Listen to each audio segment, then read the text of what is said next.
شادی کسی بھی لڑکی کے لیے اس کی زندگی کا سب سے اہم موقع ہوتا ہے۔ ہر لڑکی کے دل میں نئی زندگی کے نئے ارمان اور سہانے سپنے سجے ہوتے ہیں، لیکن دوسری طرف ایک ڈر بھی ہوتا ہے کہ نہ جانے اس کے نصیب میں کیا لکھا ہے۔ جن دنوں گھر میں میری شادی کی تیاریاں ہو رہی تھی، میں بھی کچھ ایسے ہی جذباتوں کا شکار تھی۔ مجھے اپنے ہونے والے شوہر سے دلی محبت تھی، لیکن اپنی غربت کے خیال سے پریشان تھی۔ ماں باپ مجھے دہیج نہیں دے سکتے تھے۔ اس پر تایا کے دوست نے کہا کہ پہلی بات تو دہیج کی ضرورت نہیں ہے، اور کسی چیز کی ضرورت ہوگی تو ہم خود خرید لیں گے، بس آپ شادی کی تیاریاں کریں۔ بتاتی چلوں کہ میری منگنی تایا کے دوست کے بیٹے سے انہی دنوں ہو گئی تھی جب میں صرف 9 سال کی تھی، مگر تایا کے دوست شہر سے گاؤں شفٹ ہو گئے تھے، اور اسی لیے سالوں تک میں اپنے منگیتر سے نہ مل سکی۔ اکثر سوچا کرتی تھی کہ نہ جانے اب وقار کیسے ہوں گے، شکل صورت کیسی نکلی ہوگی، قد بھی اونچا لمبا ہو گیا ہوگا۔ مدت بعد دیکھوں گی تو شرم آئے گی، دل کی دھڑکن تیز ہو جائے گی، شاید کہ بات بھی نہ کر پاؤں گی۔ بس ایسے ہی خیالات میں کھوئی رہتی تھی۔ جب میں نے کالج میں داخلہ لیا، وہ مجھے بہانے آ گئے۔ ماں چاہتی تھی پڑھائی پوری کر لوں تب ودائی ہو، مگر بابا نے کہا کہ جب اس نے بیاہ کر گاؤں ہی میں جانا ہے تو میٹرک کرے یا بی اے پاس کر لے، کیا فرق پڑتا ہے، وہاں کون سی اسے نوکری کرنی ہے، ہانڈی چولہا ہی تو سنبھالنا ہے۔ گاؤں میں تایا کے دوست یعنی میرے ہونے والے سسر جی کی چند ایکڑ زمین بھی تھی۔ وہ محنتی تھے، خود کاشتکاری کرتے تھے، اس لیے تھوڑی سی زمین سے بھی خوشحال تھے، جبکہ شہر میں رہ کر میرے ماں بابا کے حالات اچھے نہ ہو پائے۔ یہاں پر مکان کرائے کا تھا اور مہنگائی زیادہ تھی، اور اوپر سے بابا کی تنخواہ بھی کم تھی، اس لیے میرا تھوڑا بہت دہیج تایا نے ہی بنایا، اور یوں میٹرک پاس کرتے ہی میری شادی ہو گئی۔ تو شروع میں مجھے بہت بڑی گھبراہٹ ہوئی تھی، میں یہاں کے ماحول کی عادی نہ تھی۔ دھیرے دھیرے احساس ہونے لگا کہ گاؤں میں کچھ باتیں ایسی ہوتی ہیں جن سے شہری لوگ ونچت رہتے ہیں، یعنی تازہ ہوا، صاف ستھری فضا اور شدھ کھانا پینا۔ اس لیے میرے سسر اور ساس کی محبت نے میرا دل جیت لیا۔ وقار بھی پیار بھرا سلوک کرتے اور بہت خیال رکھتے تھے، یوں میرا دل گاؤں میں لگ گیا۔ شادی کے بعد شروع کے دن خوشیوں کے تھے، لیکن سال بھر بعد جب سسر جی چل بسے تو ساسو ماں کے ویوہار میں فرق آ گیا تھا۔ سسر جی مجھ سے بہت محبت کرتے تھے اور پورے گھر میں ان کا ہی روب تھا، اس لیے ساسو ماں مجھ سے اچھا سلوک رکھنے پر مجبور تھی۔ لیکن اب انہوں نے مجھ سے وہ کام لینے شروع کر دیے جو میں نے پہلے کبھی نہیں کیے تھے۔ بھینسوں کو چارہ ڈالتی، فرش سے ان کا گوبر صاف کرتی، باڑے کو روز دھوتی۔ دیہات میں گھر بڑے ہوتے ہیں، ہمارا آنگن بھی پکا نہیں تھا، بڑے سے گھر میں جھاڑو لگاتی تو بال اور کپڑے دھول مٹی سے اٹ جاتے۔ گھر کے سبھی کام مجھے ہی کرنے پڑتے۔ پہلے ایک کام کرنے والی نوکرانی تھی، مگر جب وہ کسی وجہ سے ہمارے گھر کا کام چھوڑ گئی تو ساسو ماں نے مجھے کام کرنے والی بنا دیا۔ سارا دن کے کام سے تھک کر چور ہو جاتی تو کبھی کبھی شکایت زبان پر آ ہی جاتی، تب میں وقار سے شکوہ کرتی کہ آپ کی ماں مجھ پر ذرا بھی ترس نہیں کھاتی، کام کا اتنا سارا بوجھ ڈال دیا ہے کہ رات کو بدن کے درد سے سو نہیں پاتی ہوں۔ تب وہ جواب دیتے کہ گاؤں میں یہاں ہر عورت کو اتنا ہی کام کرنا پڑتا ہے، تم کوئی انوکھی نہیں ہو، میں تمہارے لیے مددگار کہاں سے لاؤں جو کام میں تمہارا ہاتھ بٹائے، کہو تو اور شادی کر کے تمہاری سوتن لے آؤں، وہی تمہاری مدد کر سکتی ہے۔ سوتن کا نام سن کر میں سہم جاتی اور اللہ سے دعا کرتی کہ بے شک جد و جہد کرتی رہوں گی، مگر اس گھر میں کبھی سوتن نہ آنے دوں گی۔ شادی کے 1 سال بعد اوپر والے نے چاند سا بیٹا دیا تو میں سب بلا کر اس کی پرورش میں کھو گئی۔ اب تو وقار اور ساسو ماں بھی مجھ سے خوش رہنے لگے۔ شاید قدرت کو میری یہ خوشی منظور نہ تھی۔ ایک دن کا ذکر ہے، میں اناج جٹک رہی تھی کہ میرا ننھا منا اسلم گھٹنوں کے بل چلتا دروازے سے باہر نکل گیا۔ گھر کے سامنے بڑی نہر سے نکلا چھوٹا سا نالا تھا جو کسانوں کی زمین کی سینچائی کے لیے سرکار نے بنوایا ہوا تھا۔ اس دن یہ نالا پانی سے لبالب بھرا ہوا تھا، کیونکہ ننھا اسلم گھٹنوں کے بل چلتا ہوا نالے کے اندر جا پڑا، مگر افسوس اس وقت بدقسمتی سے وہاں کوئی بھی نہیں تھا۔ बच्चा सेकंडों में ऊपर वाले को प्यारा हो गया। यह हादसा ऐसा था कि मुझ पर क़यामत गुजर गई। लेकिन उससे भी बड़ी क़यामत ये हुई कि मेरी सास और शोहर ने मुझ पर इल्जाम ठहराया और कहा कि यह हादसा तुम्हारे होते हुए हुआ है। उस दिन के बाद से मेरी तकदीर का सितारा डूब गया। 3 साल तक गोद हरी ना हो सकी। तब सास के कहने पर शोहर ने दूसरी शादी का फैसला कर लिया। मेरे माँ बाबा को पता चला तो वकार को दूसरी शादी से मना किया, मगर वकार ने उनको ये कहकर खामोश करा दिया कि मैं आपकी बेटी के हक पूरे करूंगा और उसके प्यार में कोई कमी ना आने दूंगा। फिर वकार ने ऐसा ही किया। जिस तरह नई दुल्हन के जेवर और कपड़े बनवाए, उसी तरह मेरे लिए भी दोबारा उसी तरह बनवाए। मेरी सौतन मेरी बचपन की ही क्लास फेलो निकली। हम दोनों में शुरू से ही बहुत प्यार था। वो मेरी सौतन बनकर घर में आ गई तो मैंने उससे कोई झगड़ा ना किया, क्योंकि मेरा शोहर हम दोनों से एक जैसा सुलूक रखता था। तभी मैंने उसे कबूल कर लिया और हम बहनों की तरह रहने लगी। हिना शुरू से ही दुबली पतली और नाजुक सी लड़की थी। जब उस पर मेरी तरह का बोझ पड़ा तो वो बीमार रहने लगी। जल्द ही ये हकीकत सामने आ गई कि वो टीबी की बीमार है। उसे रोज रोज बुखार रहने लगा था। दवा दारू भी लाए, मगर हिना दवाइयां टाइम से नहीं खाती थी। तभी इलाज पूरा ना हुआ और वो कुछ हफ्तों में उस नीली छतरी वाले को प्यारी हो गई। वकार को अपनी दूसरी पत्नी की मौत का बहुत सदमा था। हर वक्त गमजदा रहने लगे। खाना पीना कम कर दिया। वो हर वक्त एक ही बात सोचने लगे कि हिना कैसे मर गई।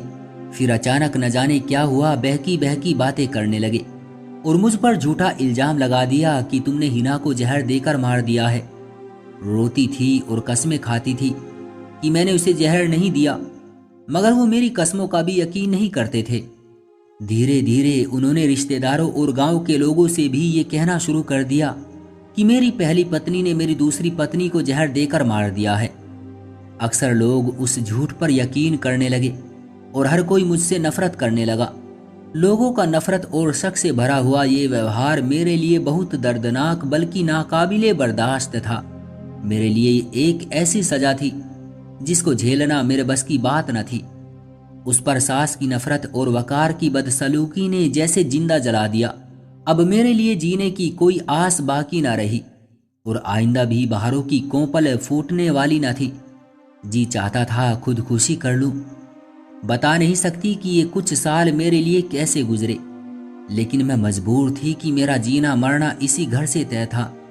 हर लम्हा हर वक्त वकार और उसकी माँ ये कहकर मुझे सूली पर रखते थे कि तुम कातिल हो। जैसे हिना को जहर दिया है, हमें भी एक दिन जहर देकर मार दोगी। एक दिन यूं ही सोचों में गुम बैठी थी कि मेरा भाई आ गया। वो मुझे लेने आया था। उसने कहा मेरे साथ शहर चलो, क्योंकि माँ बहुत बीमार है। मेरे भाई को सासू माँ और वकार इनकार न कर सके, लेकिन उन्होंने कोई चीज मुझे ले जाने ना दी और मैं खामोशी से 3 कपड़ों में अपने भाई के साथ मायके आ गई। मायके आने के 10 दिन बाद माँ अल्लाह को प्यारी हो गई। बाबा तो 1 साल पहले ही चल बसे थे। इस भरी दुनिया में बस एक सहारा भाई का रह गया था। जीना चाहता था कि लौटकर शोहर के घर जाऊं।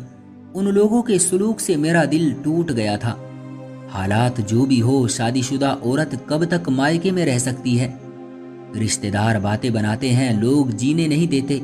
भाई को भी आसपास वाले कहते थे कि तुमने क्यों शादीशुदा बहन को रोक रखा है, ये गृहस्थी वाली है, इसे शोहर के घर जाने दो।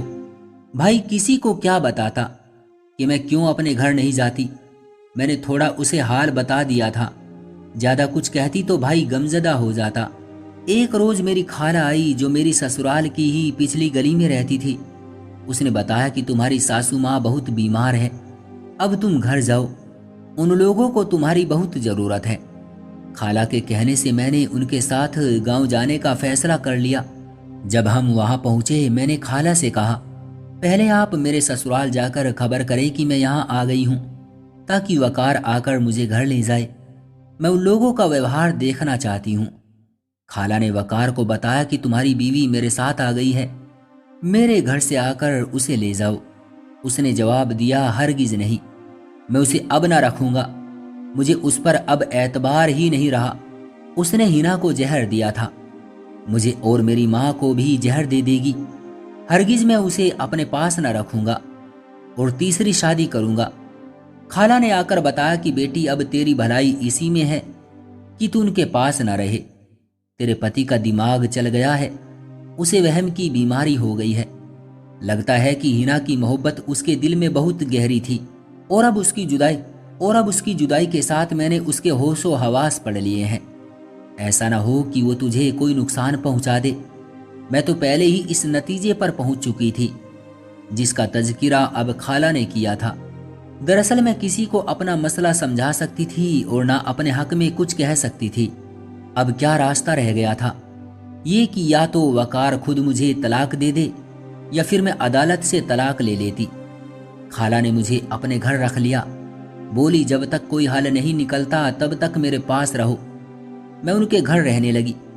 वकार ने गांव की एक औरत से शादी कर ली क्योंकि सासू माँ की देखभाल और घर में कामकाज और खाना वगैरह पकाने की उन लोगों को परेशानी थी। शादी के फौरन बाद वकार ने मुझे तलाक दे दी तो खाला के देवर ने उन पर दबाव डाला कि रुखसार को तलाक हो गई है, अब आप उसका निकाह मेरे साथ कर दें। वो एक गंवार सा लड़का था, लगकर कोई काम भी नहीं करता था, इसलिए उसकी पत्नी उसे छोड़कर चली गई थी। सुनने में आया था कि वो अपनी पत्नी को मारता पीटता भी था। मैंने इनकार कर दिया तो खालू ने मुझे अपने घर रखने से इनकार कर दिया। तभी खाला ने मेरे भाई को बुलवाया कि आकर अपनी बहन को ले जाओ। मेरा भाई लेने आ गया तो मैं उसके साथ चली गई, लेकिन भाभी ने मुझे बोझ समझा। वो रोज मेरे भाई से उलझती कि इसको क्यों ले आए हो, क्या अब उम्र भर ये हमारे गले पड़ी रहेगी।